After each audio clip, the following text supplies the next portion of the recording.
All right, y'all, welcome to the Neuro Dojo. This is where humans and machines meet to think out loud, and around here we call it binary banter. Short, smart conversations that explore how intelligence, creativity, and curiosity evolve together. No hype, just dialogue worth tuning into. Today I'm running this one solo dolo. The AI co-host crew is resting their ones and zeros this week because I wanted to talk to you direct on this one. No crosstalk, no banter detours, just me, you, and the question has got parents, teachers, and students all looking at each other a little funny right now. So, your kid turns in a perfect essay. The teacher's reading it like, nah, something ain't right. You're at home wondering how that assignment got done that fast, and your child hits you with, I only used AI for help. Um, cool. So now what? That's the AI homework dilemma. Is it cheating or is it the new calculator? Here's my take right up front. AI isn't automatically cheating, but if it's replacing the struggle your child is supposed to learn from, now we got a problem. And this one hits close to home for me. I've been in tech a long time, and now I spend a lot of my time teaching people how to actually use AI in real life. But I'm also a husband, I'm also a dad, and I've seen enough to know this conversation is not theoretical. So if you're a teacher trying to grade through the fog, or a parent trying to figure out what rules actually make sense, this one's for you. Let's start with the part everybody keeps saying, oh, it's just a new calculator. And listen, I get why people say that.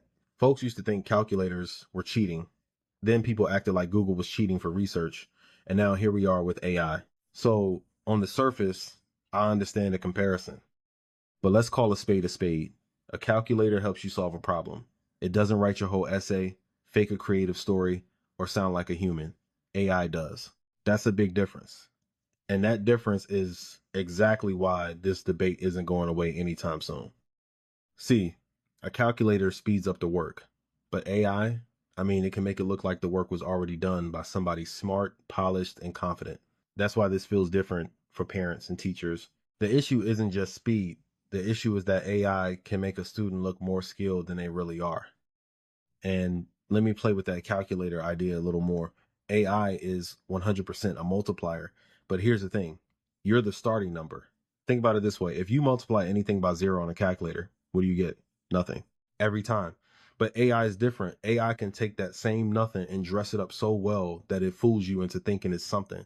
And that right there is part of the danger. And that comes with some real hidden costs. A kid can start sounding sharper than they actually are before they've learned how to think things through. They can start trusting polished answers instead of building their own voice, and they can lose the habit of sitting with a hard problem long enough to really understand it. That sitting is where they start to lock in the critical thinking skills that got them to that solution. That's the part people need to stop playing with. Um, so no, I wouldn't say AI is just a new calculator. It can absolutely be helpful, and I'm not here to do the whole sky is falling routine, but it can also fake competence. And that means adults need something better than panic on one side and blind trust on the other. And let me get at the restriction crowd real quick. The schools trying to block AI completely, the parents thinking they can lock down every single device forever. That's not really a strategy. That's wishful thinking with a charger attached to it. Kids are going to find a way, just like nature did in Jurassic Park. I learned that the hard way. I had strict screen time and content limits on my son's devices and thought I had everything on lock. A week later, I found out this boy got around all of it. I was frustrated because he broke the rules, but if I'm keeping it real, part of me was proud he figured it out. That's the world we're in now. These kids are resourceful, curious, and one step away from asking AI how to get around the thing you just set up to stop them. So the goal can't just be restriction. The goal has to be responsible use. That means teachers need one playbook and parents need another, but everybody needs to be on the same page. Crazy work, right? If you can't understand half the things your kid is saying when they're talking to their friends, if you don't know how to spell TikTok, let alone how to navigate the app, I'm talking to you. Okay, teachers, let me holler at y'all for a second. I see you. You're already under pressure, already overworked, and now on top of all that, you're supposed to become a part-time AI detective because Johnny suddenly turned into James Baldwin overnight. That's a lot. But here's the hard truth. If AI can finish the assignment in 5 seconds, maybe the assignment needs to change. That doesn't mean your learning goal is bad. It means the way you're measuring that learning might need to catch up to the reality of the tools students now have. And yes, that means teachers have to upskill too. Not because you need to become some tech wizard overnight, but because you can't guide what you don't understand. You need to know what these tools do well, where they mess up, and how to check what they give back. Once you know the basics, stop grading only the final product. Start grading the process. As for rough drafts, notes, and version history, ask students why they chose a point, what they agree with, what they changed, and whether they can defend the idea out loud when there's no chatbot sitting in their lap whispering sweet nothings. That human part still matters. AI can give facts, but it can't give a student their real voice. It can't replace honest thinking, and it can't stand in front of the class and explain why a claim makes sense. That's where the learning still lives, and that's the lane you need to protect. So yes, let students use AI in smart ways. Let them brainstorm with it. Let them use it to clean up grammar. Let them use it to break down a hard topic in simpler words. But keep coming back to the same question. Can this student explain their reasoning without hiding behind the perfect presentation?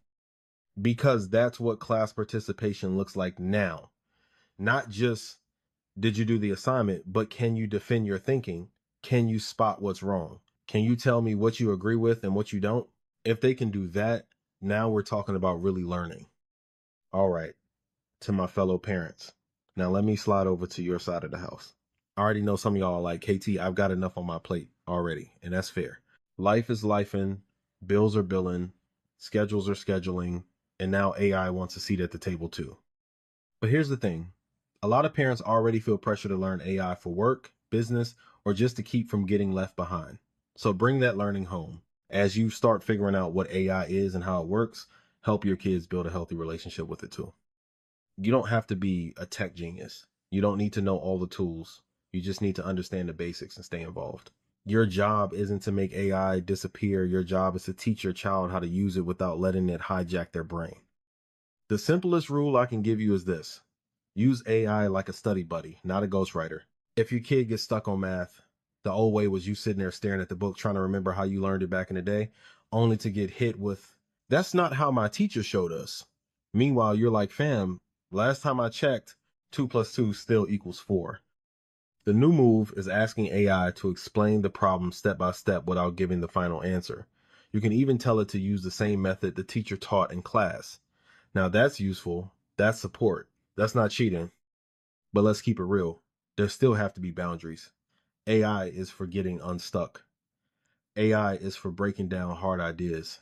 AI is for helping your child study before tests. AI is not for doing the whole assignment while your kid sits there copy pasting like they just invented effort. If they use it to skip the struggle, they skip the learning. And one more thing, teach your kids that AI can be wrong, like real wrong. It can sound smooth, polished, and super confident while serving up absolute nonsense. So they need to check it, question it, and learn early that a good sounding answer isn't always a true one. All right. I don't just talk theory in the dojo, we do the work. So let me give you 2 simple dojo drills, one for teachers and one for parents, so you're not leaving this episode with just vibes and concern. Teachers, here's yours. Grade the robot. This week, use AI to generate a short essay on whatever topic you're covering, but tell it to include 3 hidden mistakes. Print it out, hand it to your students, and make their job to grade the robot, find the mistakes, explain why they're wrong, and fix them. That last part, it matters. Success isn't just spotting the mistake. Success is being able to explain why the AI was wrong.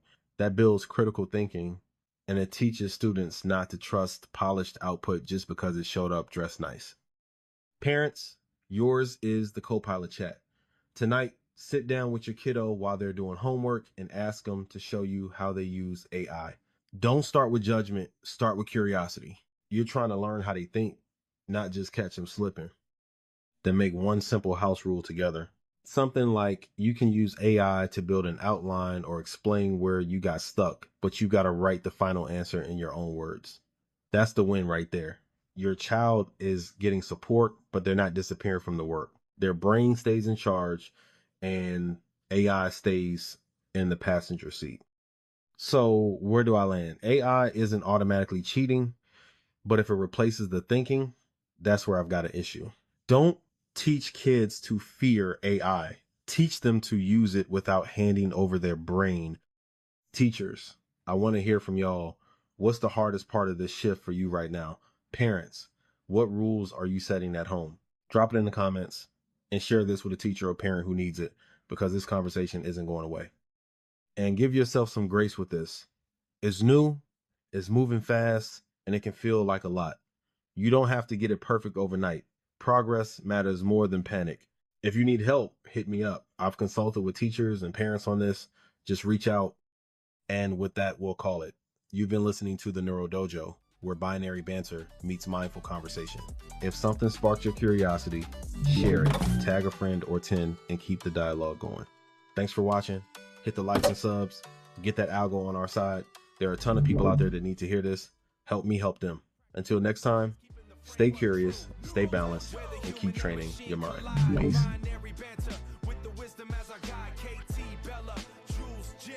Stay balanced is that